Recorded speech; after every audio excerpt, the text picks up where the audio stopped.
కాకినాడ జిల్లా కిర్లంపూడిలో ఘోరం చోటు చేసుకుంది. సోమవారం దగ్గర హైవేపై కారు బీభత్సం సృష్టించింది. బస్సు కోసం వేచి ఉన్న విద్యార్థులు స్థానికులపైకి ఆ కారు దూసుకెళ్లింది. ఈ ఘటనతో 3 ప్రాణాలు కోల్పోతే 7గురికి తీవ్ర గాయాలయ్యాయి. క్షతగాత్రులు ప్రతిపాడు ప్రభుత్వాసుపత్రికి తరలించి అక్కడ చికిత్స అందిస్తున్నారు స్థానికులు.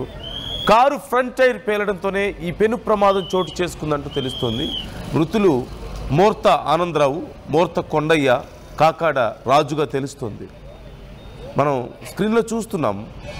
ఒక కారు ఒక్కసారిగా అక్కడ ఉన్న వాళ్ళ మీదకు దూసుకెళ్ళిపోవడంతో అక్కడ జరిగినటువంటి భారీ నష్టాన్ని మనం చూస్తున్నాం. ఒకసారి ఆ కారు కండిషన్ చూస్తున్నాం.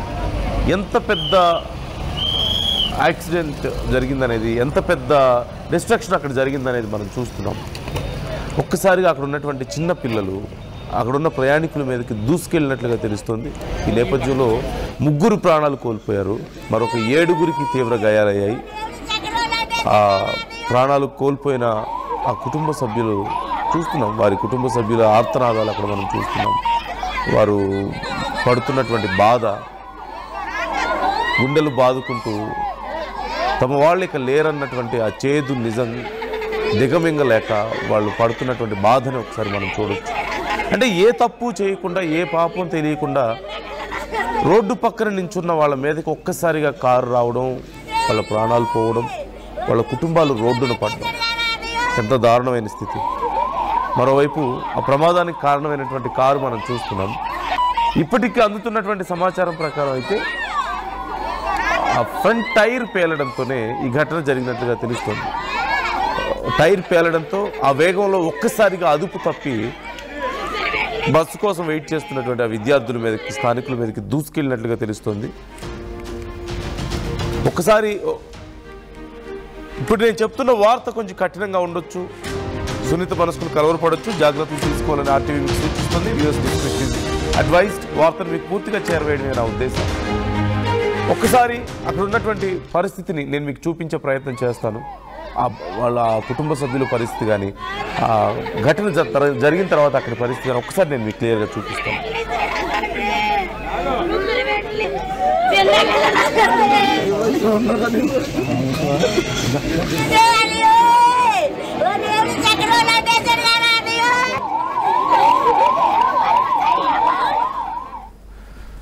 మరొకటి అక్కడ మనం అది కొత్త కారు లాగా కనిపిస్తుంది.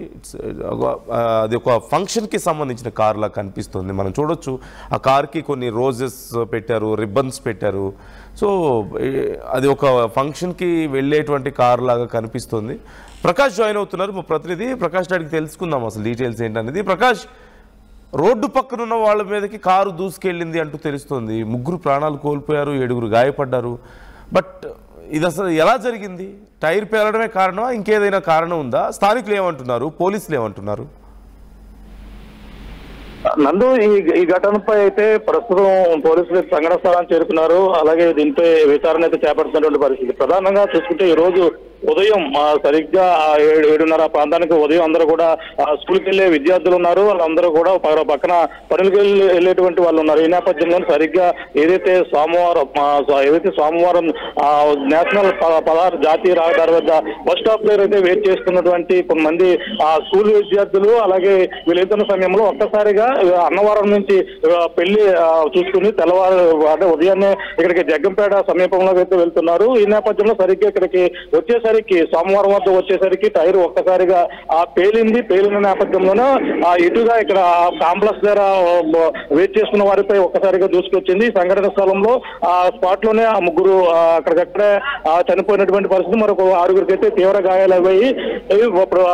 వారిని అయితే ప్రభుత్వ ఆసుపత్రికి తీసుకు తరలించి వాళ్ళకైతే చికిత్స అందిస్తున్నటువంటి పరిస్థితి అయితే కనపడుతుంది. ఇది ఏదన్నా చాలా ఘోర రోడ్డు ప్రమాదం. వెంటనే నియోజకవర్గ ఎమ్మెల్యే ఎవరైతే ఉన్నారో జ్యోతుల నెహ్రూ కూడా ఇక్కడ చేరుకుని వీళ్ళైతే మృతులందరూ కూడా మెరుగైన వైద్యం కోసం కాకినాడ అయితే తరలించారు. మిగిలిన ప్రస్తుతం ఈ యొక్క మృతి ఎవరైతే చనిపోయిన వారు ఉన్నారో వాళ్ళని అయితే ప్రస్తుతం పెద్దాపురం ప్రభుత్వ ఆసుపత్రిలో ప్రతివాడి ప్రభుత్వ ఆసుపత్రిలో పోస్ట్ మార్టం నిర్వహిస్తున్నటువంటి పరిస్థితి ప్రధానంగా కనపడుతున్నందు ఈ ఘటనపై కేసు నమోదు చేసి జగ్గంపేట వైఆర్కే శ్రీనివాస్ కూడా ఈ సంఘటనపై కేసు నమోదు చేసి దర్యాప్తు చేస్తున్నటువంటి పరిస్థితి ప్రధానంగా కనపడుతున్నందు. ప్రకాష్, అది కార్ అంతా కూడా డెకరేట్ చేసి కనిపిస్తుంది, రిబ్బన్స్ కానీ ఫ్లవర్స్ కానీ అవన్నీ ఉన్నాయి.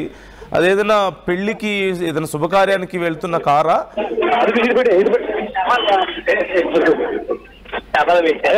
అంటే ఉదయం సమయంలో అంటే రాత్రి అన్నవరంలో వివాహం చూసుకున్నారు. వివాహం చూసుకుని తర్వాత అందులో ఆ పెళ్లికి సంబంధించిన వాళ్ళు కూడా ఉన్నారు. ఈ నేపథ్యంలోనే అంటే రెప్పపాటు పడి ఈ విధంగా ప్రమాదం జరిగిందా లేదంటే టైర్ పేలి ప్రమాదం జరిగిందా అనే అనేక కోణాలు అయితే అనుమానాలు అయితే వ్యక్తం చేస్తున్నటువంటి పరిస్థితి. కానీ ఈ ఘటనపై ముగ్గురు ఈ విధంగా చనిపోవడం అనే దానిపై కూడా దీనిపై బంధువులు అయితే కన్నీరు మున్నీరుగా వెలిపిస్తున్నారు. ఈ ఘటనపై అయితే ప్రస్తుతం మరిన్ని విషయాలు అయితే తెలియాల్సిన అవసరం ఉంది. నందు లోపల ఉన్న వాళ్ళ పరిస్థితి ఏంటనేది ఏమైనా తెలిసింది? అంటే మనకి ఇక్కడ నుంచి చూస్తే ఫ్రంట్ పార్ట్ అంతా కూడా పూర్తిగా డ్యామేజ్ అయి ఉంది. లోపల బెలూన్స్ ఓపెన్ అయ్యాయి, ఎయిర్ బ్యాగ్స్ ఓపెన్ అయ్యి ఉండడానికి మనకు కనిపిస్తుంది.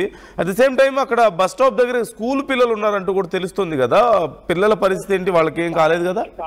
కాలేజ్కి వెళ్ళినటువంటి ముగ్గురు ఉన్నారు. మొత్తం ఈ ఘటనలో అయితే 10 మంది వరకు ఉన్నప్పటికీ అందులో ముగ్గురు సంఘటన స్థలంలో అయ్యారు, మరో 7గురికి అయితే గాయాలయ్యాయి. అందులో ముఖ్యంగా కాలేజ్కి వెళ్ళేటువంటి విద్యార్థులు ఉన్నారు, అందులో 2 మహిళలు ఉన్నారు. ఈ నేపథ్యంలోనే వాళ్ళని కూడా మెరుగైన వైద్యం కోసం అంటే వాళ్ళ ఇద్దరు పరిస్థితి ఇష్టంగా ఉందని కూడా చెప్పుకొస్తున్నారు. దీంతో పోలీసులు అయితే విచారణ అయితే చేపడుతున్నటువంటి పరిస్థితి ఉంది.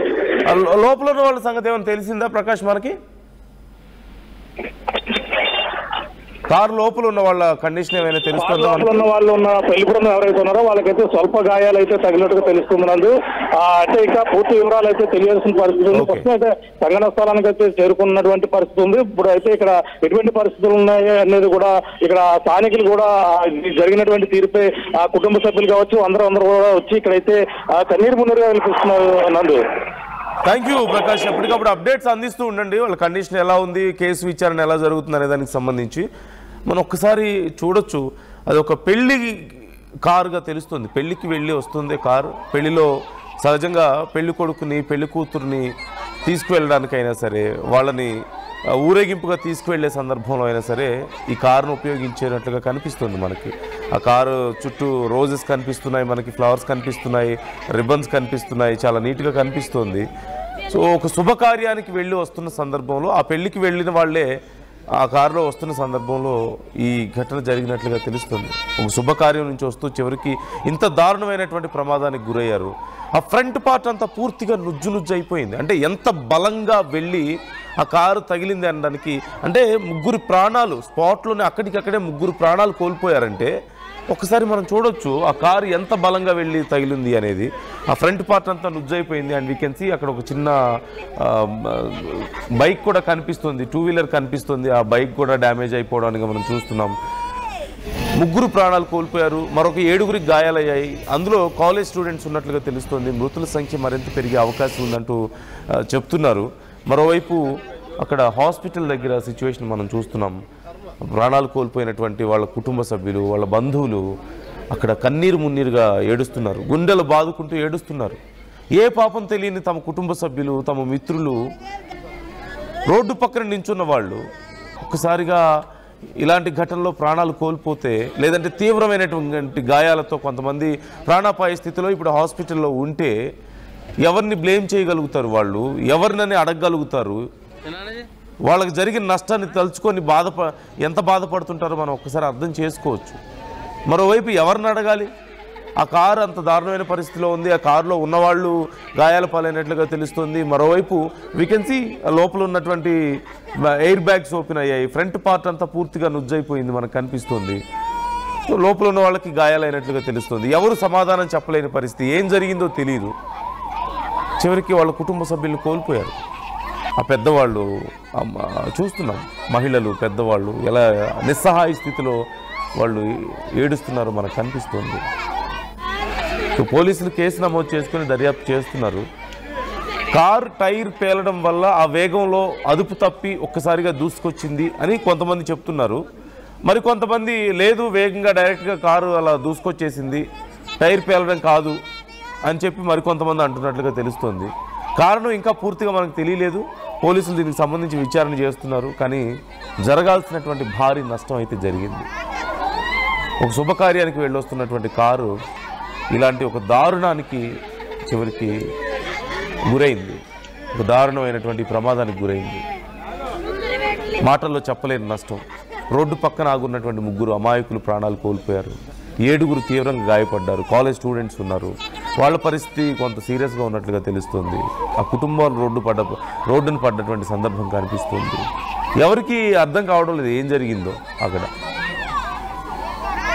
ఈ ఘటనకు సంబంధించి ఇలాంటి ఆ బస్ స్టాప్స్ లాంటివి ఉన్న దగ్గర ఖచ్చితంగా సహజంగా రోడ్డుకి బస్ స్టాప్స్ దగ్గర ఖచ్చితంగా బ్యారికేడ్స్ ఏర్పాటు చేస్తారు, లేదంటే ఒక రైలింగ్ ఉంటుంది, ఒక ఐరన్ రాడ్స్తో రైలింగ్ ఏర్పాటు చేస్తారు.